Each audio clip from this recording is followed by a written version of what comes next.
RSS ಪಥಸಂಚಲನದಲ್ಲಿ ಭಾಗಿಯಾದ ಸರ್ಕಾರಿ ಅಧಿಕಾರಿಯನ್ನ ಅಮಾನತುಗೊಳಿಸಿರುವ ಘಟನೆ ಬಸವ ಕಲ್ಯಾಣದಲ್ಲಿ ನಡೆದಿದೆ.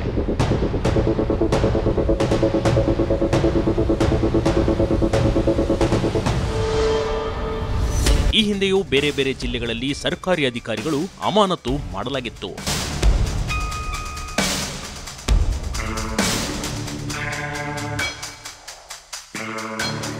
ಇದೀಗ ಬೀದರ್ ಬಸವ ಕಲ್ಯಾಣದಲ್ಲಿ ಗುತ್ತಿಗೆ ಆಧಾರದಲ್ಲಿ ಕೆಲಸ ಮಾಡುತ್ತಿದ್ದ ಪ್ರಮೋದ್ ಎನ್ನೋರ್ಗೆ ಮತ್ತು ಅವರ ತಂದೆ ಅಶೋಕ್ ಕುಮಾರ್ ರನ್ನು ಅಮಾನತುಗೊಳಿಸಲಾಗಿದೆ.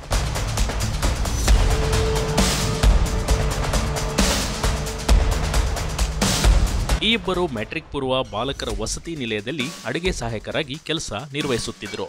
ಇನ್ನು ಬಸವ ಕಲ್ಯಾಣದ ಆರ್ಎಸ್ಎಸ್ ಪಥಸಂಚಲನದಲ್ಲಿ ಇವರು ಭಾಗಿಯಾಗಿದ್ದರು.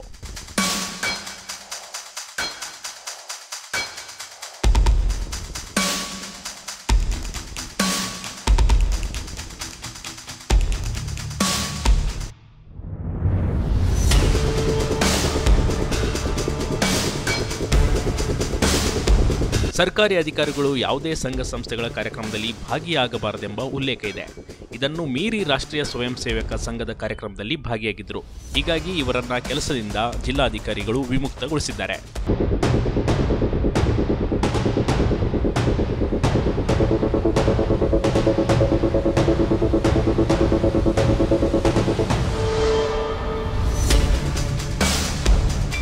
ಇನ್ನೊಂದೆಡೆ ಅಡುಗೆ ಸಹಾಯಕ ಅಮಾನತಾದ ಬೆನ್ನಲ್ಲೇ ಪಥಸಂಚಲನದಲ್ಲಿ ಭಾಗಿಯಾದ ಶಿಕ್ಷಕರಿಗೂ ಡವಡವ ಕಾಡೋದಕ್ಕೆ ಶುರುವಾಗಿದೆ. ಯಾಕಂದ್ರೆ ಆಲೂಗೂಡು ಮುಖ್ಯ ಶಿಕ್ಷಕ ರಮೇಶ್ ರಾಜೋಳೆ, ಕಿಟ್ಟಾ ಶಾಲೆಯ ಮುಖ್ಯ ಶಿಕ್ಷಕ ಸೋಮನಾಥ್ ಬೇಲೋರೆ ಭಾಗಿಯಾಗಿರುವ ಫೋಟೋ ವೈರಲ್ ಆಗಿದೆ. ಅದೇ ರೀತಿ ನೀಲಾಂಬಿಕಾ ಕಾಲೇಜ್ ಪ್ರಿನ್ಸಿಪಾಲ್ ಅಶೋಕ್ ರೆಡ್ಡಿ ಭಾಗಿಯಾಗಿರುವ ಫೋಟೋ ಕೂಡ ವೈರಲ್ ಆಗಿದೆ.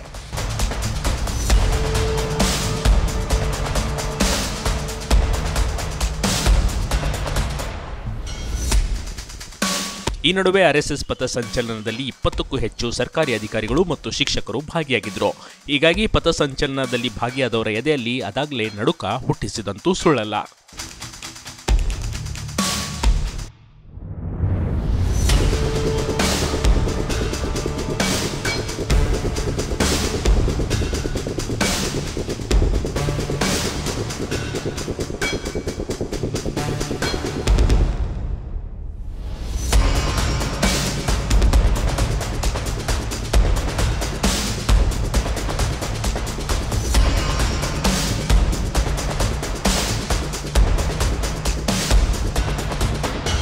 ಬಿಗ್ ಟಿವಿ ಕರ್ನಾಟಕ ಯೂಟ್ಯೂಬ್ ಚಾನಲ್ಗೆ ಈಗಲೇ ಸಬ್ಸ್ಕ್ರೈಬ್ ಮಾಡಿ.